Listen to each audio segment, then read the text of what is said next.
Hello everyone and welcome back to my channel. तो आज हमारे पास में ये क्वेश्चन पेपर है that was conducted for the post of inspector forest department by JKSSB recently.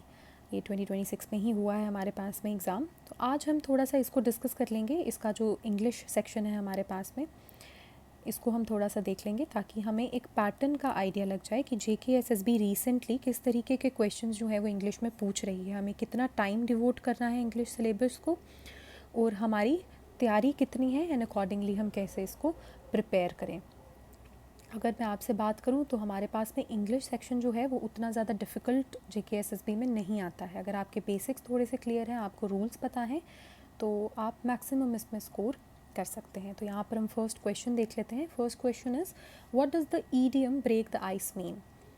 देखिए, ईडियम जैसे हिंदी में मुहावरे, इंग्लिश में ईडियम, यहाँ पर जो टर्म दी गई है इसका लिटरल मीनिंग जो है वो कुछ और होता है और एक्चुअल मीनिंग इसका कुछ और रहेगा।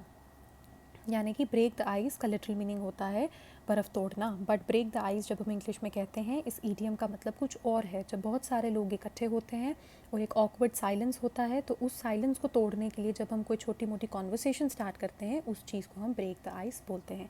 तो option B, to start a conversation, becomes the right answer. Next question भी हमें एक ईडियम पे ही पूछा है, hit the nail on the head.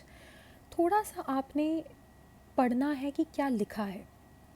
हथौड़े से कील की नोक पर मारना, यानी कि एग्जैक्ट जगह निशाना लगाना। तो ऑप्शन डी अगर आप देखेंगे तो मिल रहा है टू बी एग्जैक्टली राइट और एक्यूरेट। थर्ड देखेंगे, यहाँ पर हमें सिनोनिम बताना है अंडरलाइन वर्ड का। सिनोनिम मैंने आपको पहले भी कहा है, बहुत सारे बच्चे जो है कंफ्यूज हो जाते हैं कि ऑपोजिट मीनिंग देखना है कि सेम मीनिंग देखना है। तो एस से ही याद रखेंगे सिनोनिम और एस से ही सेम मीनिंग वाले वर्ड्स। क्वेश्चन है, the speaker's argument was compelling enough to persuade the audience. उसने आर्ग्यूमेंट इस तरीके से कहा कि ऑडियंस जो है वो भी कन्विंस हो गई। तो ऑप्शन ए जो है convincing becomes the right answer. Fourth भी हमें सिनोनिम पे ही पूछा हुआ है, एम्बिगुअस वर्ड पूछा है। देखिए, कभी कभी आपको मीनिंग पता होते हैं, कभी कभी नहीं पता होते हैं। एक बार आप एलिमिनेशन मेथड को भी प्रैक्टिस कर सकते हैं।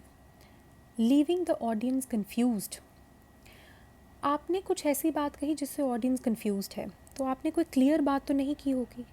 प्रिसाइज मतलब कोई सही बात भी नहीं की है और डायरेक्ट बात भी नहीं की है। ठीक है, आप अगर कोई ऐसी बात कर रहे हैं जिससे ऑडियंस कंफ्यूज है तो दैट मीन्स आपकी स्पीच क्लियर नहीं थी, प्रिसाइज नहीं थी एंड सर्टनली डायरेक्ट भी नहीं थी। तो एम्बिगुअस का मतलब जो है यहाँ पर लास्ट ऑप्शन बचता है, दैट इज़ अनसर्टन। ठीक है, कि आपने कुछ ऐसा एक्सप्लेनेशन किया कि ऑडियंस जो है वो कंफ्यूज ही रह गई।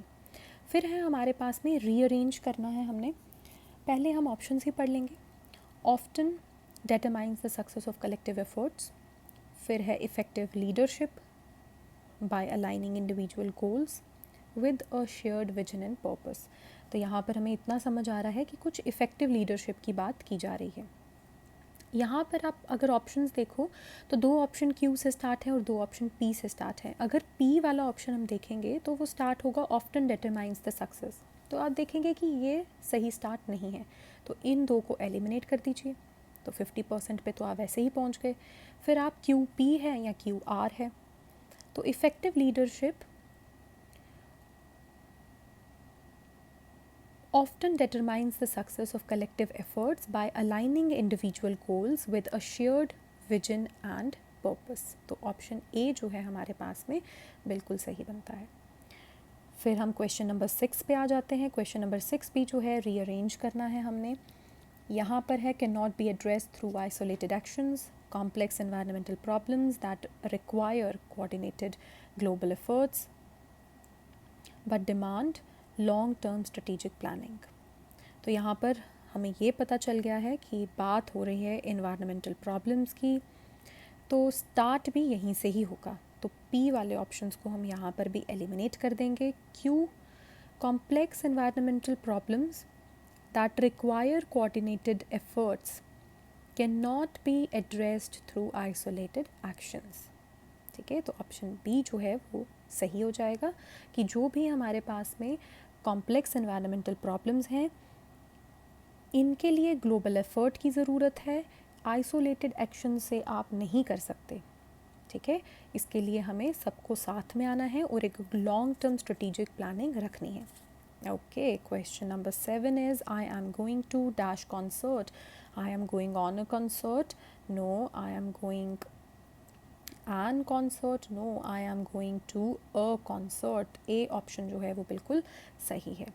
Next question, question number 8, at dash equator sunrise occurs at the same time each day. यहाँ पर अब आप गलती क्या करेंगे, इक्वेटर को देख करके वॉल साउंड के साथ में एन लगाएंगे। एन गलत ऑप्शन है, ए तो वैसे ही नहीं आएगा।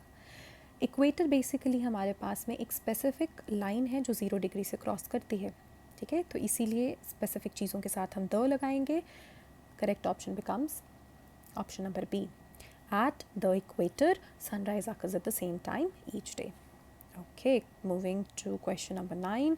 The doctor gave me a prescription dash my cough, for my cough. And last question is my watch is dash the table. So my watch is on the table.